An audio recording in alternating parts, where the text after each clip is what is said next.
Salut, mon nom c'est Isabelle Goulet, courtière immobilière dans la belle région de Chibougamau-Chappais dans le nord du Québec.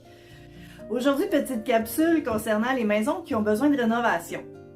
Je sais que il y a plusieurs personnes qui aimeraient ne pas faire de rénovation. Exemple, tu sais, les mamans célibataires qui n'ont pas le temps puis qui n'ont pas l'expérience ou l'énergie pour le faire, qui aimeraient ça avoir une maison qui n'a rien à faire dessus, rien à rénover, mais avec un petit prix. Fait que ça, des fois on en trouve, là. Je veux pas dire que ça existe pas dans l'univers, des fois on en trouve, puis quand on tombe dessus, on est vraiment heureux. Sauf que même si la maison a besoin de rénovation, ou que parce que soit que les armoires sont vieilles, ou qu'il faut changer des choses, les escaliers, exemple, même s'ils ont besoin de rénovation, ces maisons-là, ils ont une valeur. Fait que des fois, c'est pas intéressant pour le vendeur de recevoir une promesse d'achat qui est vraiment moindre que le prix demandé parce que selon l'acheteur, il va avoir beaucoup d'argent à mettre dessus, donc on va vraiment beaucoup baisser le prix.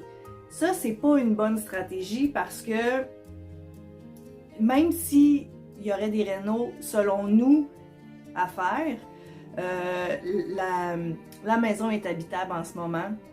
Si c'est pas des choses urgentes, je veux dire, le prix est en conséquence aussi. S'il y aurait des choses urgentes à faire, comme rénovation, le prix serait plus bas aussi. Le prix serait plus bas aussi que s'il n'y en aurait pas des rénovations urgentes. Exemple, le changement d'une toiture qui est vraiment urgente à faire, que le vendeur, ça ne l'intéresse pas de le faire, ben il a pris en compte dans son prix de vente que la toiture va être à faire incessamment. Pour faire un lien avec la dernière vidéo, c'est pour ça que c'est important aussi de trouver un courtier qui va pouvoir nous dire ces choses-là, qui va pouvoir nous donner des conseils dans le sens que si on donne une offre d'achat vraiment basse, ça pourrait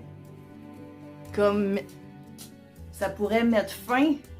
On pourrait même pas ne recevoir une contre-offre du vendeur parce que il veut juste pas perdre son temps avec nous. Je sais pas si vous comprenez. C'est sûr que ça serait mieux pour notre portefeuille de vraiment diminuer le prix, sauf que faut prendre en considération les choses que